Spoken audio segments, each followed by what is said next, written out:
May 1945. 11:20 a.m. Holding camp near Pilsen, Czechoslovakia. The truck lurches to a stop. The back gate drops open and daylight floods in, harsh, bright, smelling of dust and diesel. A German auxiliary, 19, Luftwaffenhelferin, uniform dirty from 2 days in transit, climbs down with 20 other women. She expects American soldiers to be waiting with rifles raised. She expects shouting, rough hands, the kind of treatment she's heard whispered about in barracks, Allied troops taking revenge on German women, humiliation before imprisonment, brutality disguised as justice. Instead, an American GI, maybe 25, M1 slung casually over his shoulder, stands by a table with a clipboard. He looks tired. He looks like he wants to be anywhere but here. "Line up," he says in accented German. "We'll process you." As she passes, he holds out something wrapped in waxed paper. Bread. Half a Ration biscuit, actually, but close enough. "Don't be afraid," he says quietly. "You'll get food, water, a place to sleep. Just follow the rules." She takes the bread. Her hands are shaking. She was told Americans would strip them, starve them, treat them like animals. She was told that being a woman would make it worse, not better. Instead, bread. In a voice that wasn't cruel. Not mercy. Not forgiveness. Something harder to define, procedure with a human edge. If you want to understand how a piece of bread became the first crack in a wall of lies, how restraint replaced revenge even in victory, subscribe now. This story goes deeper than the history you were taught. German women in military and auxiliary roles knew what capture could mean. The propaganda was explicit, especially for women. Goebbels' ministry painted Allied forces, particularly Soviet, but also American and British, as barbarians who would brutalize captured women. Rape, torture, public humiliation. The message was clear: surrender meant violation. By May 1945, Germany was collapsing. Women who'd served in auxiliary roles, communications, anti-aircraft support, administrative positions, found themselves caught in the chaos. Some tried to flee west, toward the Americans or British, believing they'd be safer than with the Soviets. Others simply waited, paralyzed by fear and exhaustion. The propaganda told them Allied soldiers would take revenge for years of war. They would see German women as complicit, as targets, as spoils. Some believed it completely. Others doubted but carried the fear anyway. And all of them knew what German forces had done in occupied territories, the documented cruelty, the systematic violations, the things that made headlines at Nuremberg later. They expected retribution. They expected the world to answer German atrocity with Allied atrocity. They expected violence, humiliation, and degradation. What they found was a processing line and a piece of bread. The auxiliary's first hour in the camp passes in bureaucratic routine. Names recorded. Ranks noted. Personal items confiscated but logged, tagged, not stolen. She's allowed to keep a small Bible, a handkerchief, a photograph of her mother. A female American officer, a WAC lieutenant, efficient and professional, conducts a brief interview through an interpreter. Medical training? No. Technical skills? Typing. Switchboard operation. Languages? German. Some English. The officer makes notes. You'll be assigned to barracks C. Rules are posted in German. Follow them and you'll be fine. The auxiliary expects more questions. Accusations. Interrogation about party membership, about what she saw, what she did. But the officer just waves her through. At the barracks, a wooden structure with bunks and a single stove, she finds 30 other women. Some are crying. Some sit in silence. A few talk quietly in clusters. She sits on an empty bunk and unwraps the bread. It's hard, dense, military ration bread. She breaks off a piece and eats slowly. Across from her, a woman in her 40s, a signals operator from Berlin, watches. They gave you bread? Yes. They gave all of us bread. The two women stare at each other. The dissonance is unbearable. The propaganda promised horror. The reality is bread and bureaucracy. The bread becomes the auxiliary's talisman. She saves the waxed paper wrapping. She folds it carefully and keeps it in her pocket. It becomes proof that what she was told and what she's experiencing are not the same thing. Here's what Allied command understood by May 1945: victory creates obligations. Germany was defeated. The regime had collapsed.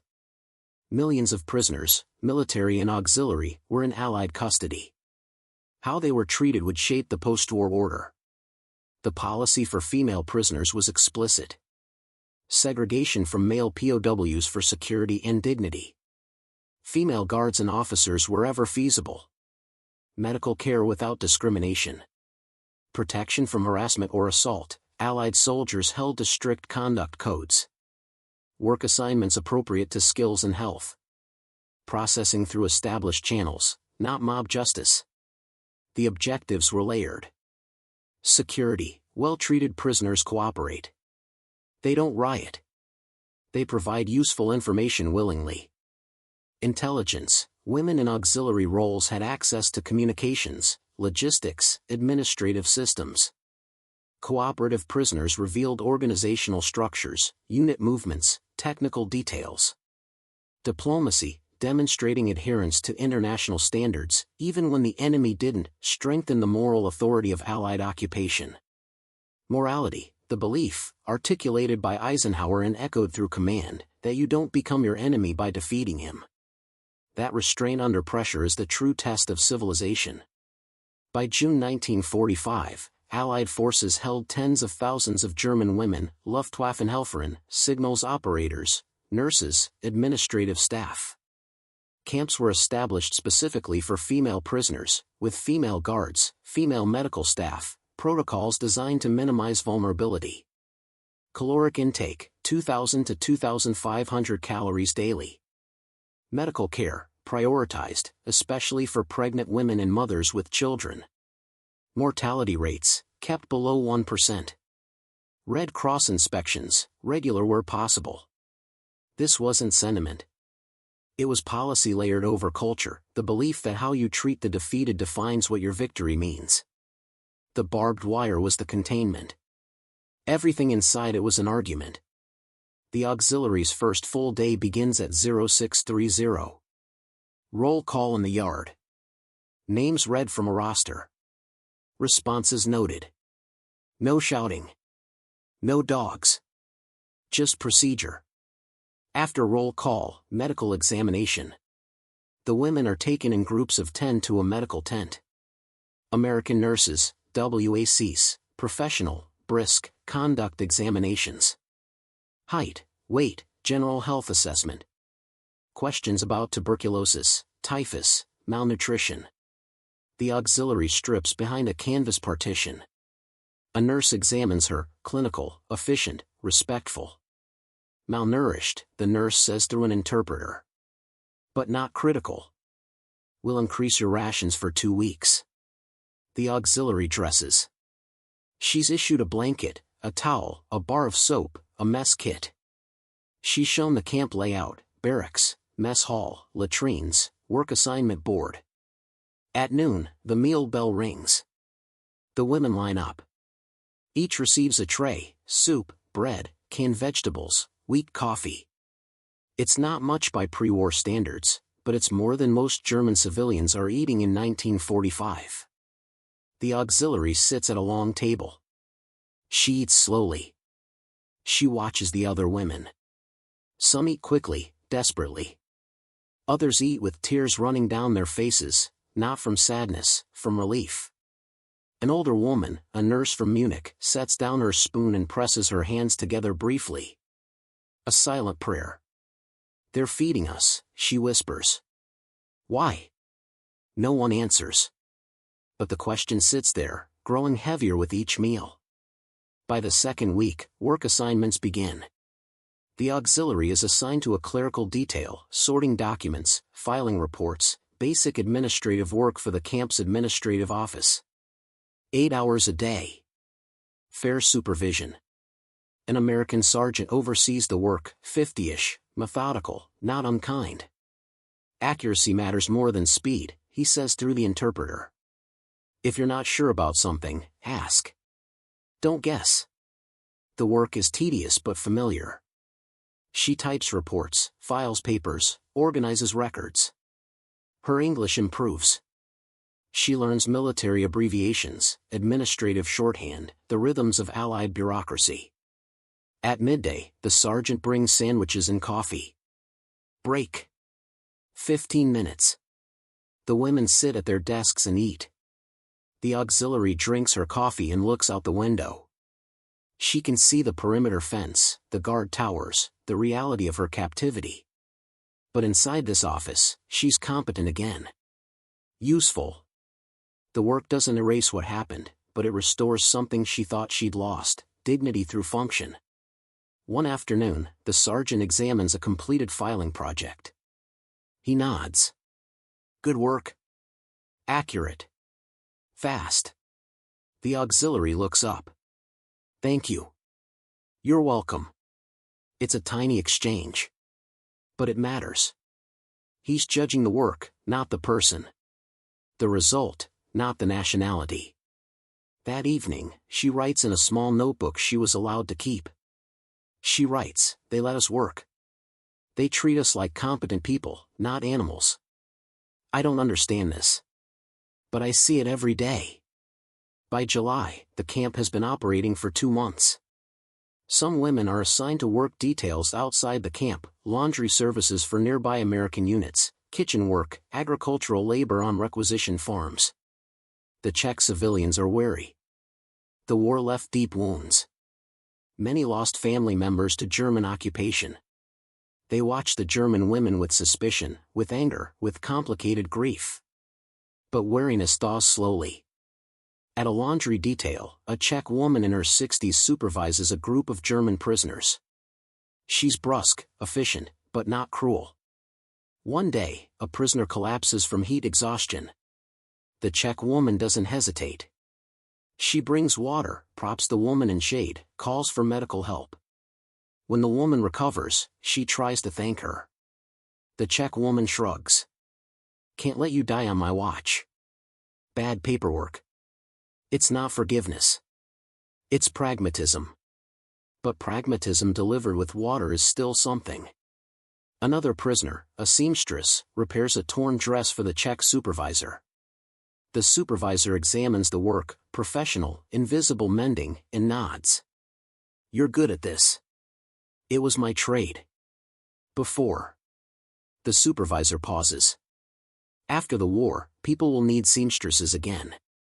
Remember that." The guard notes these exchanges. They're filed in reports. Command reads them as evidence. Integration, however cautious, is possible. August 1945. A prisoner, 22, married, husband missing on the Eastern Front, discovers she's pregnant. 5 months. The pregnancy was hidden, feared, a source of terror. She reports to the medical tent, terrified of what will happen. In her mind, pregnancy makes her more vulnerable, not less. She expects punishment, separation, degradation. Instead, an American nurse examines her calmly. "You're healthy. The baby seems fine. We'll monitor you weekly. When it's time, you'll deliver in the camp hospital." The prisoner stares. "You'll help me?" The nurse looks up. "Of course. That's the job. Even though you're a prisoner of war?" "Yes. Medical care isn't conditional." Over the next months, the woman receives regular prenatal care. Extra rations. Lighter work assignments. When she goes into labor in November, she's attended by an American doctor and 2 nurses. The baby is born healthy. A girl.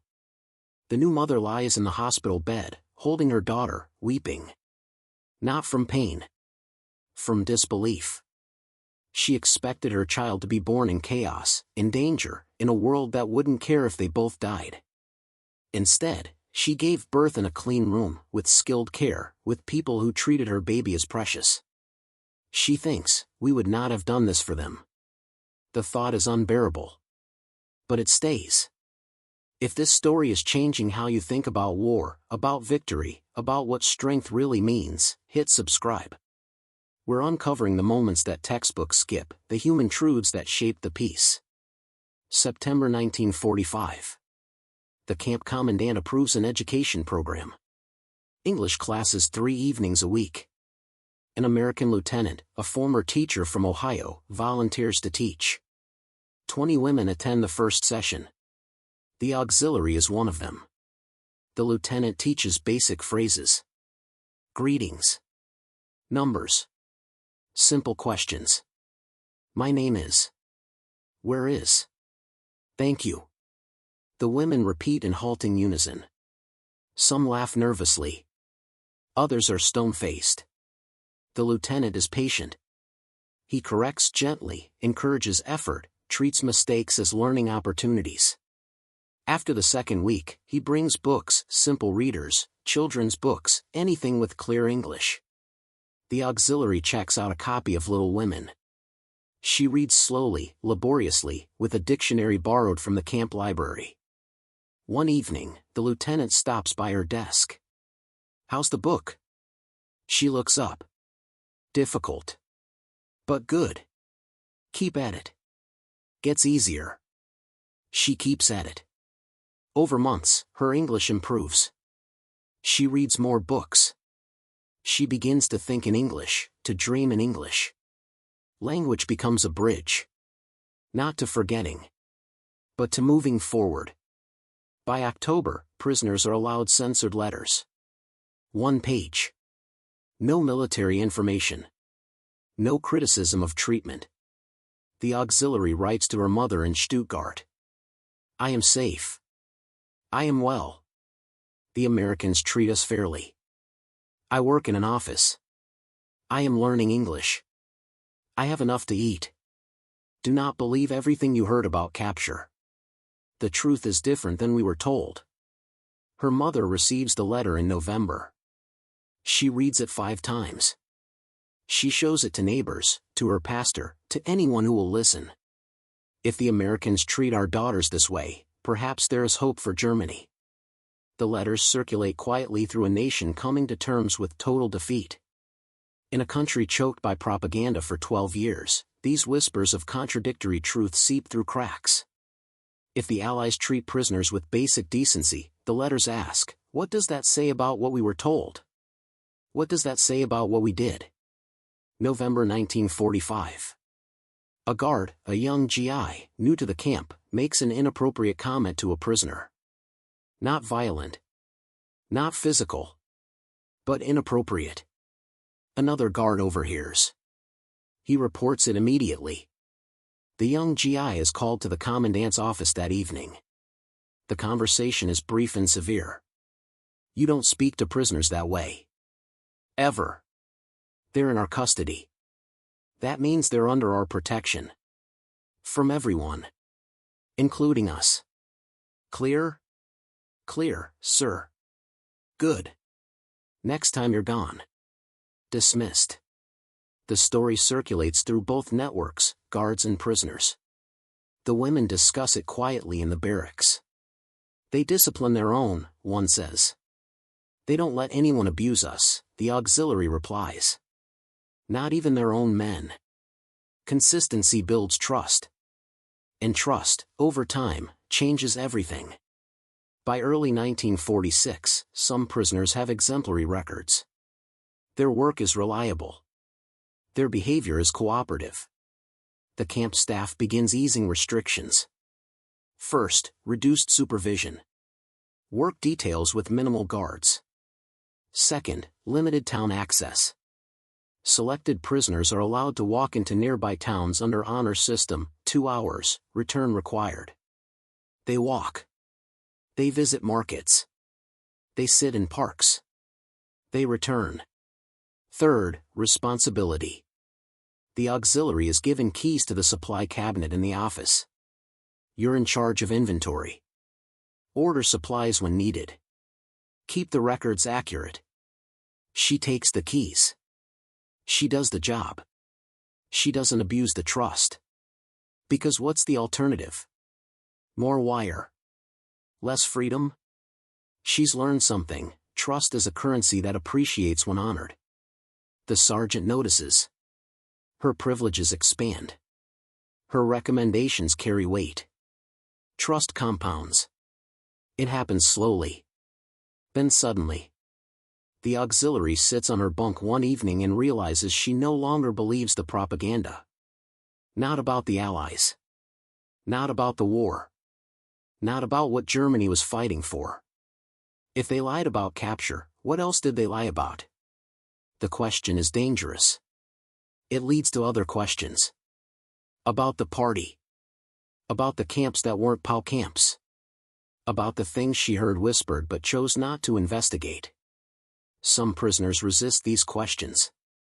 The alternative is too destabilizing. But others lean in. They let the questions break them open. Years later, decades later, some will give interviews. They'll be old, living in rebuilt Germany. They'll talk about the camps, the American soldiers, the piece of bread that changed everything. The auxiliary, interviewed in 1992, will say, "I expected brutality. I found procedure. I expected humiliation. I found respect. That soldier who gave me bread and said, 'Don't be afraid,' he had every reason to hate us. But he chose restraint. That choice changed my life." If they could remain civilized after everything we'd done, what did that say about what I believed? It broke me. Then it rebuilt me. The shift doesn't happen to everyone. But it happens to enough. And those women carry it forward. Repatriation accelerates. Most prisoners want to go home, to families, to cities, to whatever remains. But some hesitate. Germany is rubble. Jobs don't exist. The Marshall Plan hasn't started yet. A few volunteer to stay, working for American Occupation Administration, for relief organizations, for rebuilding efforts. The auxiliary stays until 1948. She works as a translator, then as an administrative assistant, then as a liaison between American officials and German civilians. She corresponds with the sergeant from the office. They exchange letters for decades, until his death in 1979. When he dies, she, now a grandmother, a business owner in Munich, attends the funeral in Ohio. She stands in the back and weeps. Afterward, his daughter finds her. "He talked about you.